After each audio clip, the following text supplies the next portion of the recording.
హిందీ మీరే చెప్పేస్తారా డబ్బింగ్ దీనికి? హిందీ, కన్నడ మీరేనా? తమిళ్ బంద్ చేసేయండి, అయిపోయింది. ఇంకా వేస్ట్. ఇంకా మేము అందరం ఏంది, ఇంకా కష్టం ఇది. కన్నడ మీరు బాంబే షిఫ్ట్ అయిపోవచ్చు కదా, మేము ఇక్కడ హీరోలుగా అప్పుడు మేము చచ్చిపోతాను నేను ఇక్కడ అన్ని భాషల్లో డబ్బింగ్ చెప్పడం ఏంటన్నా? నువ్వు షిఫ్ట్ అయిపో బాంబే కావాలంటే, నీకు వస్తుంది, నీకు వచ్చుగా హిందీ బాగానే. అంటే అంతరా 4 భాషల్లో డబ్బింగ్ చెప్పారు. హిందీ ఆతా అంటే భయ్యా ప్యాస్ డాలో. నేను ఇంకానే అక్కడికి వెళ్ళిపోయి ఇదరా అయ్యే హిందీ అనుకున్నా. Professionally what is your biggest fear sir? Of course I might not be able to make a great film, cinema success అవుతుందా లేదా, but as an artist personally నేను అసలు తాడు బొంగరం లేనిలా బతుకుతాను నేను. నాకు అంత పెద్ద ఫీర్ ఏముంది? నేను ఎత్తుకున్న ఎమోషన్ రైట్ ట్రాక్లో వెళ్తుందా లేదా? ఒక్కరితో అయ్యే పని కాదు, 100 మంది ఉంటే కానీ సినిమా అవుద్ది. వీళ్ళందరినీ రైట్ ట్రాక్లో పెట్టి కరెక్ట్ అవుట్పుట్ తీయగలమా లేదా అన్నంత మించి అసలు భయం అనేది లేదు అసలు. ఇంకా అసలు భయం ఛాన్సే లేదు, అదొక్కటే భయం. సో భయం ఎంత అవసరం అని సినిమా తీస్తూ సార్ భయం భయపడే ఛాన్స్ లేదని చెప్తున్నాడు సార్. అట్లుంటుంది కొరటాల శివ గారితో. I'm accountable. కరెక్ట్. నాకు ఇచ్చిన జాబ్కి అసలు ఆ ఒక్క భయం ఉంటే ప్రపంచంలో ఇంకెవరికి భయం అవసరంలా, ఆ ఒక్క భయం అడుగుతుంది. కరెక్ట్. ఇంకెందుకు భయం? So accountability. అదే కదా భయం అంటే. ట్రూ. నీకు పని ఇచ్చారు, నువ్వు ఆ పని చేసావు భయంతో, అమ్మో ఇది అవ్వకపోతే ఏంటనే ఒక భయం ఉంది. ప్రపంచం అంతా ప్రశాంతంగా ఉంటుంది ఎవరి పని చేస్తే. పక్కనోటి పనుల్లో చేయి దూర్చి ఆయన ఇబ్బంది పెట్టి ఇది పెట్టి మనం చేయక ఇంతకు మించింది ఏముంది? ఎవరి పని చేస్తే అసలు భయం ఉన్నట్టే మనకు ప్రపంచంలో అంతా. ప్రపంచం అంతా అంతేగా. నీ భయం ఏంటి? నా భయం అన్న ఇంటర్వ్యూ అనుకున్నంత గ్రేట్గా రాదేమో అని. విశ్వక్ చాలా కాన్ఫిడెంట్గా ఉన్నాడు. అంటే వాడు హోంవర్క్ చేసాడు. క్వశ్చన్ అడిగిన అదిరిపోయింది. వాడు హోంవర్క్ చేసి వచ్చాడు, వాడు క్వశ్చన్స్ రాసుకుని. నేను రాసిన 2-3 ఓకే రైట్ అనుకున్నా. కానీ నాజ్ ఏ ఫ్యాన్ తెలుసుకోవాలని ఉంటుంది కదా, నిన్నేం భయపెడుతుంది? నాకైతే నేను ఆన్సర్ అయితే నాకేం లేదు అన్నట్లు చెప్తే. నీకేం భయం? నాకేం లేదన్న. నీకు లేదు భయం? అట్లుండాలి, అట్లుంటుంది. హెల్త్ అన్న, హెల్త్ గురించి భయపడతా అంతే. మరి ఉంది కదా. అంటే వాడికి దూరిన దాంట్లో నుంచి బయటికి ఎలా రావాలని భయం ఉంటుంది. భయం లేదు ఎవరికి లేదు, ఇతరులకు కూడా భయం ఉంటుంది. అంటే scariest thing for me is health అన్న. వేరే వాళ్ళు ఎవరన్నా కొంచెం సిక్కున్నా కూడా నాకు పాపం భయం అవుతుంటుంది. అది అన్నిటికంటే ముందు జాగ్రత్త, అది ఉంటే ఎట్లన్నా పోరాడొచ్చు అనిపిస్తుంది. సో హెల్త్ గురించి భయం అవుతుంది. That is answer. అది నీళ్ళు ఇంత డెప్త్ ఉందని ఎక్స్పెక్ట్ చేయలేదు నేను ఎక్స్పెక్ట్ చేయలేదు. నేను 7కి ఫస్ట్ షాట్ అంటే 6:30 కల్లా ఉండలేకపోతానేమో ఇట్లాంటివి చెప్తాను అనుకున్నాను. పక్కనోడు హెల్త్ అప్సెట్ అయితే నాకు ఓకే. నో మ్యాటర్ వాట్, ఇదైతే నేను చేయ కెమెరా ముందు అనేది ఏమన్నా ఉందా అన్న నీకు? నేనా? ఇదైతే వెరీ వెరీ వెరీ ఇంపార్టెంట్. ఏదైనా నాకు రీజనింగ్ ఉండాలి. రీజనింగ్ ఉంటే ఏదైనా చేయడానికి రెడీ నేను, దేనికైనా. ఇది మాత్రం అందరు యాంకర్లు అడిగినట్టు రొటీన్ అడగాల్సి వస్తుంది కానీ అడుగుతున్నా. ఎట్లుందన్న రొమాన్స్ చేస్తున్నప్పుడు దేవరాల? ఎట్లుంటుంది ఆయన అడగాలి. రొమాన్స్ రాసినప్పుడు ఎట్లుంటుంది? నేనైనా చూసేటోళ్ళం అన్న, చేసేది మీరు కదా, ఎట్లుండే అన్నట్టుగా బాగా అడుగుతున్నాడు అని అడిగాడు. గలీజ్గా అడిగింది. కాదు కాదు రొమాన్స్ ఎట్లుంటుంది చేసినప్పుడు ఎట్లుంటుంది అంటే, do you have fear while doing intimate scenes? అట్లా ఇంటిమేట్ సీన్స్ ఏం లేవు కానీ ఫియర్ బండికి. బట్ దేవరా చూడడానికి మంచిగా ఉండే, చూడడానికి మంచిగా ఉండే మాకు. ఏది పాటలు? పాటలున్నా చూపించారు, సినిమాకి రావాలి మీరిని చూడాలంటే. సో అదో కొత్త రకమైన రొమాన్స్ రాశాడు ఈయన. మీరు అనుకుంటున్నట్టు రొమాన్స్ ఉండదు కానీ ఆ లోకంలో ఆ లెవెల్ రొమాన్స్ ఉండదు అంటారు. Correct correct. ఈ లెవెల్ రొమాన్స్ ఉండదు కానీ కొంచెం ఆ లెవెల్ రొమాన్స్ కూడా ఉండదు కానీ మా లెవెల్లో రొమాన్స్ ఉంటుంది. ఏదో ఏమో చేస్తావేమో ఫ్యూచర్లో అని. So it's nice, it will be good. Janhvi is phenomenal in the movie. చాలా చాలా ఐ మీన్ మేమైతే షాక్ అయిపోయాం. ఓ రోజు మన అమ్మాయికి ఎట్లా వచ్చిందో తెలియదు కానీ ఒక 2 పేజీల డైలాగ్ రాసిండి నా అమ్మాయికి. సీన్ కూడా మొత్తం అమ్మాయిదే డైలాగ్ పోర్షన్ ఎక్కువ. వచ్చి అలా టపటపటపట చెప్పేసింది. నేను ఒక్క సెకండ్ అయిపోయి శివ కూడా షాక్ అయ్యాడు, ఈ అమ్మాయి ఏంటి ఇంత ఫాస్ట్గా చెప్పేసింది ఇలా అని. సరే ఎందుకని మంచిది ఓకే అనుకుంటే ఒకసారి చెక్ చేసుకుందామంటే నేను ఇక్కడ నుంచి వెనకాల నుంచి ఇలా అంటున్నాను, అద్దిరిపోయింది శివ ఓకే అనే అని. ఫ్లోలో వెళ్ళిపోయింది మొత్తం. ఎక్స్ప్రెషన్స్, ఆ మధ్యలో పాజులు, మధ్యలో యాక్టివిటీస్ చేసుకుంటూ టక్కన లాంగ్వేజ్ ఇంకా గ్రిప్ దొరకని యాక్టర్కి అన్ని యాక్టివిటీస్తో చేయటం, ఆయనతో ఉండటం, ఆ పాజులు ఉండటం, ఆయన రియాక్షన్ మళ్ళీ పసిగట్టి మళ్ళీ మాట్లాడటం ఇంత కష్టం కదా. అర్థమైంది. Homework done. that I think she'll become very big. She's got that phenomenal talent. మరి obviously శ్రీదేవి గారి డాటర్ కదా, ఆర్క్ ఉండకుండా ఉండదు కదా. So she's phenomenal. పాపం చాలా she's put in a lot of effort, especially for that Daavudi song. పాపం she was hospitalized for about 4 or 5 days before discharge అయ్యి పాపం వెంటనే ఒక 2 days రిహర్సల్స్ చేసి వెంటనే she was very weak. But అయినా చేసి నేను ఆ సాంగ్లో అనుకుంటుండే అన్న, తీసుకుంది ఛాలెంజ్ పక్కన చేసింది మ్యాచ్ చేయనికే. కానీ మ్యాచ్ చేయనికే వెరీ గుడ్ జాబ్. వచ్చి 97, 96 మార్క్ దాకా వచ్చిండే ఒక్కొక్క దగ్గర. లేదు చాలా బాగా చేసింది. Definitely Janhvi will be a ఖతర్నాక్ very good addition for Devara. And it's a very big love story which he wrote. So obviously మీకు పార్ట్ 1లో కొంత కనపడుతుంది. కరెక్ట్. దాని టోటాలిటీ ఇంకో వేరే టర్న్ అనేది దాని అది మొత్తం ఇంకా పార్ట్ 2లో it's a very different thing all together. Sir మిమ్మల్ని అందరికంటే ఎక్కువ ఇబ్బంది పెట్టిన సీక్వెన్స్ ఏది సార్? నాకు తెలిసి ప్రతి సినిమాలో ఒక సీన్ రిటేట్ చేస్తుంది సార్. ఒక సీనో ఒక సీక్వెన్స్ ఏదో ఒకటి బాగా ఎక్కువ వర్క్ లాగుతూ ఉంటే మళ్ళీ ఒక సినిమాకి స్టార్టింగ్ మొదలవుతుంది, ఇంకా ఎండ్ వరకు నాగ్ అవుతా ఉంటుంది. సీన్ ఉంటుంది, ప్రతి సినిమాకు ఉంటుంది. మాకట్లా మా ఆయుధ పూజ ఒక సీన్ ఉంటుంది, ఒక ఆయుధ మాకు ఆయుధ పూజ సాంగ్ ఉంది. అట్లా సెటప్ అది సెటప్ ఇన్ ద ఫిల్మ్. చాలా కీ ఎపిసోడ్ అది. దాన్ని ఫస్ట్ షెడ్యూల్లో ప్లాన్ చేస్తే దాంతో గుమ్మడికాయ కొట్టాం. అబ్బా లాస్ట్ షాట్ దాంతో ఫిలిం సిటీలో వేసాం సెటప్. అది వర్షాలు పడిపోయాయి, అందులో సీన్ ఉంది, ఫైట్ ఉంది, సాంగ్ ఉంది. అది అక్కడ మొదలైతే ఇప్పుడు ఎండ్ అయింది. పైగా అందరూ కాంబినేషన్లు రకరకాల. అంటే సార్ ఇది లాజిస్టికలీ చెప్తున్నారు, నేను అంటే క్రియేటివ్గా బాగా సరిపోలేదు, మళ్ళీ రాయాలి, మళ్ళీ తీయాలి, మళ్ళీ రాయాలని అలా ఏదైనా ఇరిటేట్ చేసిందా మిమ్మల్ని? ఒక సీన్ ఆర్ ఒక సీక్వెన్స్ ఆర్ ఒక కుడ్ బి ఎనీథింగ్? అంతే అంత ఇబ్బంది పడింది. కానీ షూట్ అప్పుడే కొంచెం టైర్డ్ అయింది. వాటర్ సీక్వెన్సెస్ అప్పుడు నా షాట్ బాగుండాలి, వాళ్ళ కంఫర్ట్ చూడాలి, వాటరు అనీవెన్గా ఉంటాయి, వేవ్స్, అందరు పోస్చర్స్ బాగుండాలి, సేఫ్టీ షాట్ పర్ఫెక్ట్గా రావాలి. పదే తీలేం కదా అది. సో బోట్లు ఉంటాయి కదా కాదా. సాబు గారు చూడండి, ద గ్రేటెస్ట్ అసలు why did he win so many national awards? ఎందుకంటే ఆయన బోట్లు ఏదైతే తయారు చేసిండో దేవరకి, అంటే మేము స్టూడియోలో ఒక 200 feet by 150 feet water tank వేసినాం. ఇట్స్ అబౌట్ 5.5 feet డెప్త్ పెట్టి బోట్లు ట్రావెల్ అవ్వడానికి, మేజర్ యాక్షన్స్ తీయడానికి అంతా. ఆయన ద బోట్స్ హీ మేడ్ నిజంగా సముద్రం తీసుకొని వెళ్ళిపోవచ్చు. Okay. So they original functional pure functional boats. So ఆయన చేసిన బోట్స్తో వీళ్ళని ఎక్కించాం. ఓకే. ఇప్పుడు ఒక 4 బోట్లు కావాలి. సో వీళ్ళందరూ వెళ్ళడానికి మనం ఏమనుకుంటాం, బోట్లు అంటే ఇప్పుడు తెప్పిస్తారు, ఎక్కిస్తాం అనుకుంటాం కదా. సార్ తెప్పిస్తారు, లేవు మనం చేసేయటం అన్నాడు. సార్ బోటు చేయటం ఏంటి సార్ అసలు? అది వేరే మెకానిజం కదా అంటే, అవును మెకానిజమే, బట్ ఫిజిక్స్ తెలుసు నాకు, సేమ్ మెకానిజం చేస్తాం అని చెప్పి బోట్లు తయారు చేశారు. వాటర్లో పోవాలా, కానీ వాటర్ లోపలికి రావద్దు, అదే మెకానిజం. ఇప్పుడు మనకు కార్ కావాలంటే కార్ తయారు చేయరు కదా, కార్ తీసుకొస్తాను షూటింగ్కి, బట్ ఆయన కార్ తయారు చేసేస్తారు. ఆ షాక్ కదా అది. Which is very friendly to shoot, friendly to act for actors. RRRలో ఒక ట్రామ్ ఉండింది. అవును. అదేమనుకున్నారు, అంబాసిడర్ కార్. అది అంబాసిడర్ కారు లోపల స్టీరింగ్ వీల్ పెట్టి చుట్టూ కట్టేసిన డబ్బా ఆయన. సో ఆ ట్రామ్ ముందుకు వెనకపోతుంటే మధ్యలో ఒక స్టీరింగ్ తిప్పుతున్నాడు. That's an Ambassador car. కాన్ఫిడెంట్గా ఉంటారు ఆయన. ఓయా. సార్ ఒక కారు కావాలంటే జనరల్గా ఒక కారు తీసుకొస్తాం ఎవరైనా వాళ్ళని అడిగి. బోట్ ఇమాజిన్ ఆన్సర్, సార్ బోట్లో చేసేద్దామంటే వీళ్ళని ఎక్కించడానికి చేసాం. ఓకే సరే, మన సముద్రం మన కంట్రోల్ అంటే సపోజ్ ఈ ఫ్లోర్ అంతా సముద్రం మనం క్రియేట్ చేసుకున్నాం, వెళ్తున్నారు. షూటింగ్కి వెళ్ళాం గోవా వెళ్తే అక్కడ రంగుల బోట్లు, నా కలర్ బోట్లు కాదు అవి, నా ఓల్డ్ కొంచెం ఎర్తీ టోన్స్ బ్రౌన్ కలర్ బోట్స్, అలాంటి బోట్లు కావాలి మనకి.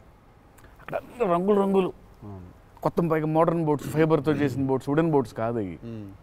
ఏంటంటే లేదు నేను మన బోట్ తీసుకొచ్చాం అన్నారు.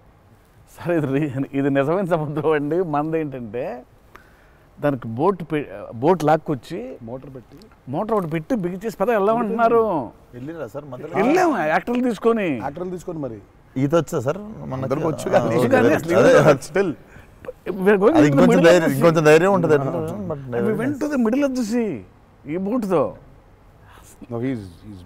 అసలు he probably has and one of the biggest assets for Devara. 3 cinema వచ్చినప్పుడు బ్యాక్గ్రౌండ్ స్కోర్ పెట్టుకొని ఫుల్ ఇంటుండే ఆ టైంలో Anirudh. And I was waiting మీరు అనిరుద్. నేను పూజ అయినప్పుడు కూడా ఫుల్ హ్యాపీ అయిన ఉండే అరవింద్ సమేతకి. ఓకే ఫైనల్లీ మా విజువల్ మా స్పీకర్ 2 కలిసినాయి అనుకుంటుండే. But definitely when Anirudh came on board for this film I was the first person. పిచ్చగా వెయిట్ చేస్తుండే. నేను లిటరల్లీ మీది 5 AM అని ట్రాక్ ఏదన్నా ఉంటే 5:02కి నేను ఆల్రెడీ ఇంటుంటా. వ్యానిటీలు ఉండు షూటింగ్లో పక్కకి అట్లా నడుచుకుంటూ వెళ్ళిపోయి ఇంటుండే. సో ఈవెన్ ఇప్పుడు మన ఇంటర్వ్యూ ముందు కూడా I was hearing red sea అనుకుంటా కూర్చుంటుండే. Beautiful background. I mean he's killed it for this movie. Definitely theater la నిజంగా one more X factor అనుకుంటున్నా. అవును. No 101%. I mean ఇప్పటిదాకా తను whatever he's delivered for Devara has actually in a way చెప్పాలంటే మా విజువల్కి whatever it is his audible which is the most important thing కదా. And he is the biggest asset for Devara. అంటే the kind of work, the background score he's done is phenomenal. X factor అనిపిస్తుంది అన్న sound భలే అనిపించింది. నాకైతే నాకు బేసిక్గా trailer విన్నప్పుడు ఆ లాస్ట్ ఎస్పెషల్లీ ఆ షార్క్ వచ్చినప్పుడు ఆ వెనకాల అంతా నాకేంటో అరే ఒక పెద్ద వాల్ట్ డిస్నీ మూవీలో సింఫనీ పడుతుంది చూడు లైక్ హాన్స్ జిమ్మర్ ఆ ఫీలింగ్ వచ్చేసింది నాకైతే. So he's definitely one day I think he'll definitely go up to that level of scoring an international movie like Rahman గారు. డెఫినెట్లీ నేను మొన్న కాంగ్ గాడ్జిలా చూసినప్పుడు కూడా అనిరుద్ అయితే బాగుండు అనుకున్నాను. బికాస్ సంబడి ఎడిటెడ్ ఆ కాంగ్ గాడ్జిలా సీన్ కి మాస్టర్ మ్యూజిక్ పెట్టి తీస్తే అసలు ఇట్ వాజ్ మోర్ యాప్ట్. ఇంకా ఎక్కువ ఇంపాక్ట్ ఉండే దానికి. అయితే డెఫినెట్గా నాకు తెలిసి తను he will do it like Rahman గారు చేసినట్టు మాత్రం వెళ్తాడు. He will definitely go international and I'm hoping it's with Devara.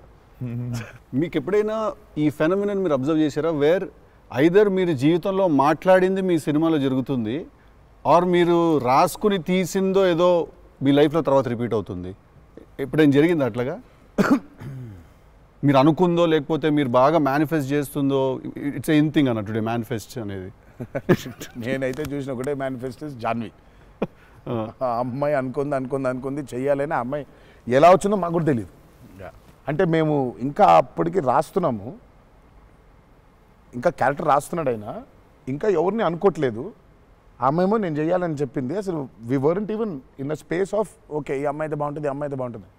ఫైనల్గా డి డే వచ్చి ఇప్పుడు సరే మనం ఇప్పుడు హీరోయిన్ ఫైనల్ చేయాలని ఇద్దరు నోట్లకి వెళ్ళి జాన్వి తప్ప వేరే మాట రాలేదు. అంతలా మేనిఫెస్ట్ చేసింది ఆ అమ్మాయి. కానీ నువ్వు ఇందాక చెప్పింది నువ్వే నాకు అర్థం అవట్లేదు. చెప్పింది జరిగింది, జరగబోయేది తెలుసుంది.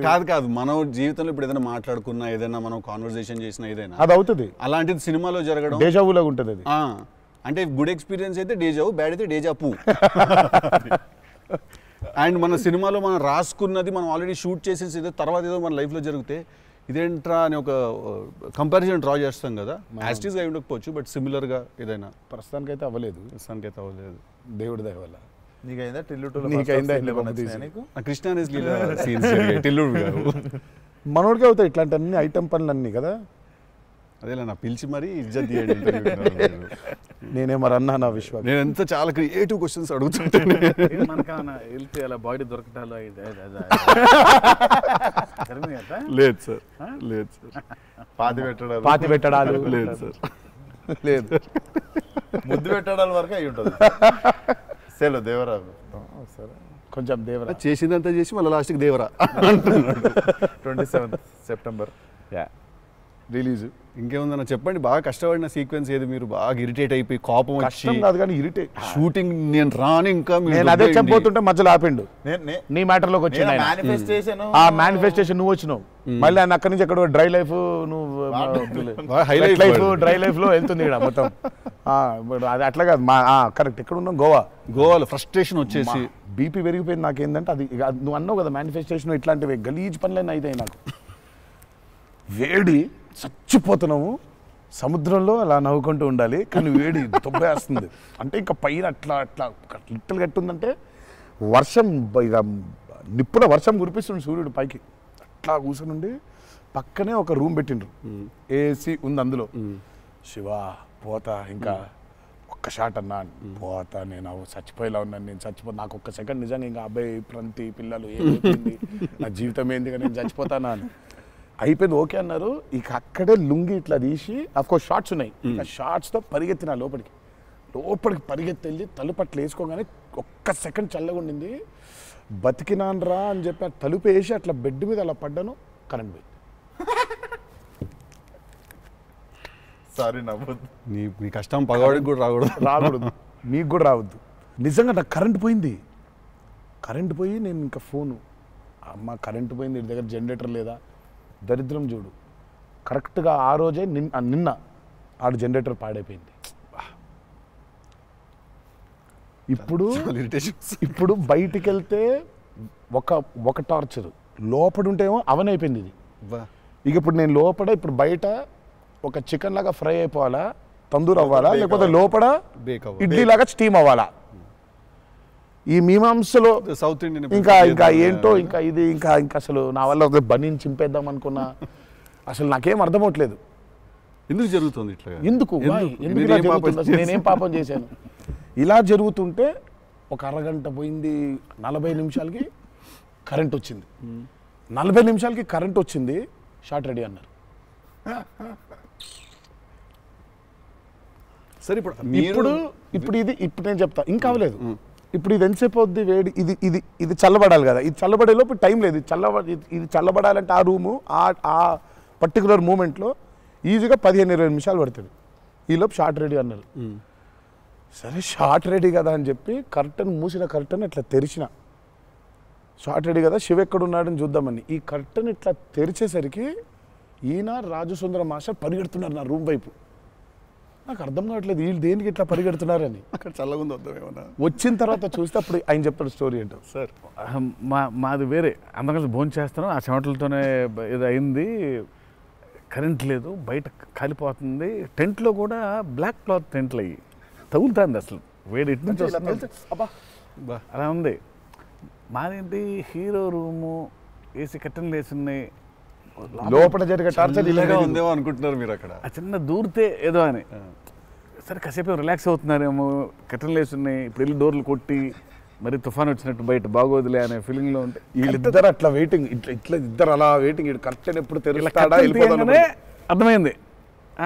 చిన్న ఉన్నారు చూస్తున్నారు మనల్ని, పరిగెత్తుదాం లోపలికి ఏసీ కోసమని వచ్చాడు. ఎక్కడికన్నా చచ్చిపోతున్నా అన్న, అయిపో అవ్వట్లేదండి, ఇక్కడ కూడా అట్లాగింది పరిస్థితి, ఏం పెద్ద లేదు, రండి ఇదే ఇంత వేడిగా ఉంది అన్నట్టు.